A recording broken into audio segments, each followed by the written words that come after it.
ஹரே கிருஷ்ண. பகவத் தரிசனத்திலிருந்து ஒரு கட்டுரை. உங்களிடம் கடவுளுக்கென்று ஒரு பெயர் இல்லாவிடில் கிருஷ்ணரின் பெயரை சொல்லுங்களேன். வழங்கியவர் ஆனாச்சானா பக்தி வேதாந்த சுவாமி ஸ்ரீல பிரபுபாதா அவர்கள். இஸ்லாமியர்களுக்கும் கிறிஸ்துவர்களுக்கும் கடவுளுக்கென்று ஒரு பெயர் இல்லை. அவர்கள் எவ்வாறு நாம உச்சாடனத்தில் ஈடுபடுவது என்பதை அமெரிக்காவின் புகழ்பெற்ற கவிஞர் ஆலன் கின்ஸ்பெர்க்குடன் ஸ்ரீல பிரபுபாதர் உரையாடுகிறார். ஆலன் கின்ஸ்பெர்க், நீங்கள் அன்பானவர் என்னும் சொல்லை கிருஷ்ணருடன் அடையாளப்படுத்துகிறீர். ஆயினும் அதனை அல்லாவுடன் அடையாளம் காண்பவர்களை பற்றி உங்களது கருத்து என்ன? ஸ்ரீல பிரபுபாதர் கூறுகிறார், ஒரு சொல்லின் பொருள் கடவுளை சுட்டிக்காட்ட கூடியதாக இருந்தால் எந்த சொல்லிலும் எங்களுக்கு ஆட்சேபனை இல்லை. சைதன்ய மகாபிரபு கூறுகிறார், நாம் நாம் அஹாரி பகுதா நிஜ சர்வ சக்திஸ். கடவுள் பல்வேறு திருநாமங்களை கொண்டுள்ளார். அவர் தமது தெய்வீக சக்திகளை அந்த திருநாமங்களில் நிரப்பியுள்ளார். அவர் அனைவரையும் வசீகரிப்பவர், தமது திருநாமத்திலிருந்து வேறுபடாதவர். எனவே அவரது திருநாமமும் வசீகரமானதாகும். உங்களிடம் கிருஷ்ண நாமத்தினை போன்று வசீகரமான பெயர் இருந்தால் நீங்கள் அதனை தாராளமாக பயன்படுத்தலாம். எங்களின் கூற்று, கடவுளின் திருநாமங்களை உச்சரியுங்கள், அதன் மூலம் நீங்கள் தூய்மை அடைவீர். இதனை மட்டுமே நாங்கள் கூறுகிறோம், செய்கிறோம். நீங்கள் கிறிஸ்துவ மதத்திலிருந்து மாற வேண்டும் என்று நாங்கள் கூறுவதில்லை. உங்களது புனித நூலில் வசீகரமான சிறந்த நாமம் இருக்குமானால் அதை உச்சரியுங்கள்.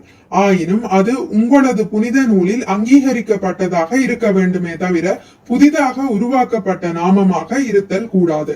ஆலன் கின்ஸ்பெர்க் கேட்கிறார், நீங்கள் கிருஷ்ண நாம உச்சாடனத்தை கிறிஸ்துவர்களுக்கு எவ்வாறு வழங்குவீர்கள்? கிறிஸ்துவை கிருஷ்ணராக காண்பதின் மூலமாகவா, அல்லது கிருஷ்ணரை கிறிஸ்துவாக காண்பதின் மூலமாகவா, அல்லது கிறிஸ்துவை கிருஷ்ணரின் பெயரில் அழைப்பதன் மூலமாகவா? ஸ்ரீல பிரபுபாதர் கூறுகிறார், கிருஷ்ணரையும் கிறிஸ்துவையும் பற்றிய இந்த வினா பலமுறை என்னிடம் எழுப்பப்பட்டுள்ளது. கிறிஸ்து நான் கடவுளின் மகன் என்று கூறுகிறார், ஆனால் கிருஷ்ணரோ நான் கடவுள் என்று கூறுகிறார். கடவுளுக்கும் கடவுளின் மகனுக்கும் பெரிய வித்தியாசம் ஒன்றுமில்லை. நாங்கள் அனைவரையும் மதிக்கின்றோம். உங்களது தந்தைக்கு மதிப்பளித்தால் உங்களுக்கும் நான் மதிப்பளிப்பேன். உங்களது தந்தையை நான் அவமதித்தால் நீங்கள் என்னிடம் திருப்தி அடைவீர்களா? இல்லை. இதுவே எங்களது தத்துவம். நான் கிருஷ்ணரின் சேவகருடைய சேவகருடைய சேவகருடைய சேவகருடைய சேவகன் என்று சைதன்ய மகாபிரபு கூறுகிறார். அதுபோல கிருஷ்ணரை முழுமையாக நேசிக்கும் எவரும் இயேசு கிறிஸ்துவையும் நேசிக்க வேண்டும். இயேசு கிறிஸ்துவை முழுமையாக நேசிப்பவன் கிருஷ்ணரையும் நேசிக்க வேண்டும். ஏன் கிருஷ்ணரை நேசிக்க வேண்டும்? நான் இயேசு கிறிஸ்துவை மட்டுமே நேசிப்பேன் என்பது அறிவீனம். ஆலன் கின்ஸ்பெர் கேட்கிறார், அப்படியெனில் ஹரே கிருஷ்ண மந்திர உச்சாடனம் கிறிஸ்துவ மற்றும் இஸ்லாமிய மதங்களின் சிந்தனைகளை இணைக்கும் பாலமாக அமையும் என்று எண்ணுகிறீர்களா? ஸ்ரீல பிரபுபாதர் கூறுகிறார், ஆம். ஹரே கிருஷ்ணா மந்திரம் எந்த மதத்தினரையும் இணைக்கக்கூடியது. மதத்தை பற்றி அறிவதில் அவர்கள் உண்மையான அக்கறையுடன் இருக்க வேண்டியது அவசியம். மதத்தினை பலிகடாவாக்கி மதத்தின் பெயரில் அபத்தமான செயல்களை செய்தால் அந்த நிலை முற்றிலும் வேறுபட்டதாகும். மாறாக மதத்தை புரிந்து கொள்ளவும் தீவிரமாக பின்பற்றவும் ஒருவன் விரும்பினால் அப்போது அவனால் எங்களை புரிந்து கொள்ள முடியும். அத்தகு தீவிரமான நபர்களே எங்களுக்கு தேவை. ஸ்ரீமத் பாகவதத்தின்படி மதம் என்றால் இறைவனால் வழங்கப்பட்ட கட்டளைகள் என்று பொருள். தர்மம் து சாக்ஷாத் பகவத் பிரணீதம். உங்களுக்கு கிறிஸ்துவம், இஸ்லாம் அல்லது வேறு ஏதேனும் ஒரு மதத்தின் மீது பற்றுதல் இருக்கலாம். ஆனால் மதம் என்றால் இறைவனால் வழங்கப்பட்ட கட்டளைகள் என்பதை யாரால் மறுக்க முடியும்?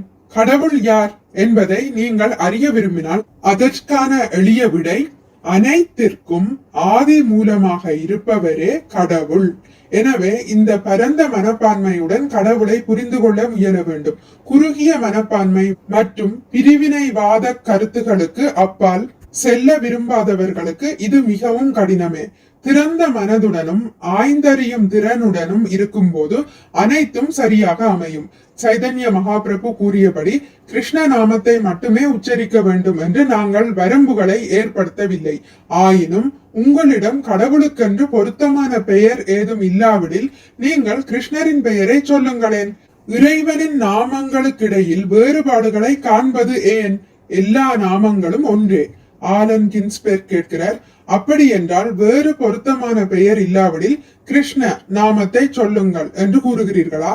ஸ்ரீல பிரபுபாதர் கூறுகிறார், ஆம், கிருஷ்ண நாமத்தை சொல்லுங்கள். ஆலன் கின்ஸ்பெர்க் கேட்கிறார், அதுவே சைதன்ய மகாபிரபுவின் செய்தியா? ஸ்ரீல பிரபுபாதர் கூறுகிறார், ஆமாம் ஆமாம்.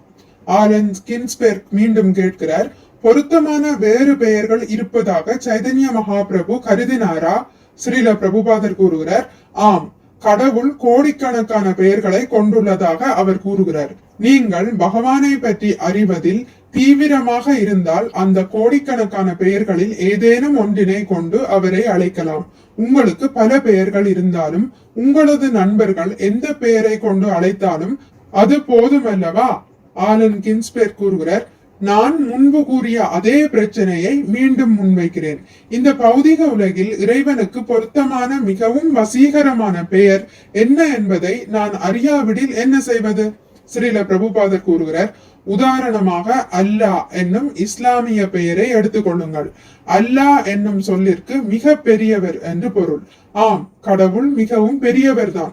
பெரியவர் என்னும் கருத்து கடவுளின் ஆரம்ப நிலையான பிரம்மனை பற்றிய கருத்தாகும். கிறிஸ்துவ மதத்தில் கடவுளுக்கு குறிப்பிட்ட பெயர் இல்லை என்றே நான் நினைக்கின்றேன். அவர்கள் கடவுளுக்கு கடவுள் என்ற சொல்லையே பயன்படுத்துகின்றனர். ஆலன் கின்ஸ்பெர்க் கூறுகிறார், ஆம், கடவுள் தேவன் என்று மட்டுமே அவர்கள் கூறுகின்றனர். நான் வளர்ந்த யூத வழியில் ஸ்ரீல பிரபுபாதர் கூறுகிறார், அவர்கள் ஜேஹோவா என்பார்கள். ஆலன் கின்ஸ்பெர்க் கூறுகிறார், ஆம், யூதர்கள் கடவுளை யேகோவா என்று கூறுகின்றனர். ஆயினும் அவர்கள் கடவுளை உருவமற்றவராக எண்ணுவதால் கடவுளின் பெயர்களை உச்சரிப்பதற்கும் அவரை சித்திரமாக வரைவதற்கும் அவர்கள் தடை விதிக்கின்றனர். அதனை அருவவாதம் என்று கூறலாம். ஒரு பெண் கூறுகிறார், ஆம், அவர்கள் அருவவாதிகள். உயரிய பரம்பொருளை நம்புகின்றவர், வேறு எதையும் அறியாதவர்கள். ஆலன் கின்ஸ்பெர்க் கூறுகிறார், பண்டைய ஹீப்ரூக்கள் இறைவனின் பெயரை உச்சரிக்க கூடாது என்றும் இறைவனின் படங்களை வரையக்கூடாது என்றும் போதிக்கின்றனர்.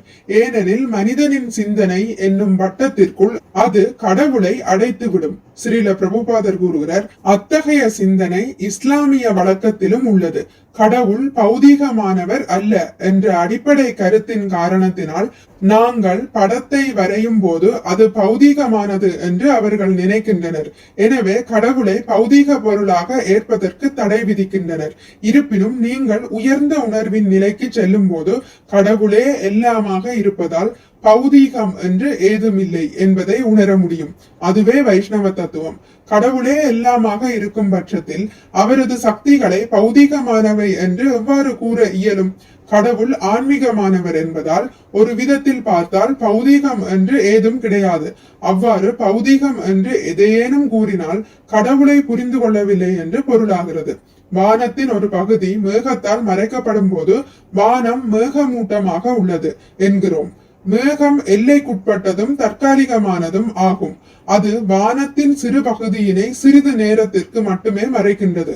ஆனால் வானமோ எல்லையற்றதும் நீடித்திருப்பதும் ஆகும். அதுபோலவே கடவுள் எல்லையற்றவரும் நித்தியமானவரும் ஆவார். மேகம் என்னும் மாயையினால் நாம் மறைக்கப்படும் போது கடவுளை சரியாக காண முடியாது. இதுவே பௌதீகம். மற்றபடி பௌதீகம் என்ற ஒன்று கிடையாது. கடவுளே எல்லாம் எனும் பட்சத்தில் பௌதீகம் எங்கிருந்து வரும்? சர்வம் கல்விதம் பிரம்ம, அனைத்தும் இறைவனின் ஆன்மீக சக்தி என்று கூறப்பட்டுள்ளது. வானத்தை மறைக்கும் மேகத்தை போன்று மக்கள் கடவுளை தங்களது அபத்தமான எண்ணங்களினால் மறைத்து விடுகின்றனர். இதுவே பௌதீகம். இத்தகு பௌதீக கருத்துகளில் அளவுக்கு அதிகமாக ஆழ்ந்திருப்பவர்கள் இறைவனின் திருநாமம் எனது மகன் அல்லது மகளின் பெயரை போன்றது என நினைத்துவிட வாய்ப்பு இருப்பதால் கடவுளின் நாமத்தை சொல்லக்கூடாது என்ற கட்டுப்பாடு அவர்களுக்கு விதிக்கப்படுகிறது. எனவே பௌதீகம் என்ற ஒன்று இல்லை என்பதை உணர்தல் தேவை. அனைத்தும் ஆன்மீகமயமானது. நான் ஆன்மீக சக்தியால் கட்டுப்படுத்தப்பட்டால் அது எனது அதிர்ஷ்டம். எனவே மகாத்மானஸ்து மாம் பார்த்த தைவீம் பிரகிருதிமாஸ்ரிதா என்று பகவத்கீதையில் கூறப்பட்டுள்ளது. மகாத்மாக்கள் ஆன்மீக சக்தியிடம் சரணடைந்து கிருஷ்ண சேவையில் ஈடுபடுகின்றனர். மிக்க நன்றி. ஹரே கிருஷ்ணா. உங்களுக்கு இந்த வீடியோ பிடித்திருந்தால் லைக் பண்ணுங்கள், ஷேர் பண்ணுங்கள், சப்ஸ்கிரைப் பண்ணுங்கள், நோட்டிபிகேஷன் பெல்லை அழுத்துவதன் மூலம் அடுத்த பதிவுகள் உங்களை வந்தடையும். பகவான் ஸ்ரீ கிருஷ்ணரை பற்றி கேட்டு மகிழ்வோம். ஹரே கிருஷ்ணா.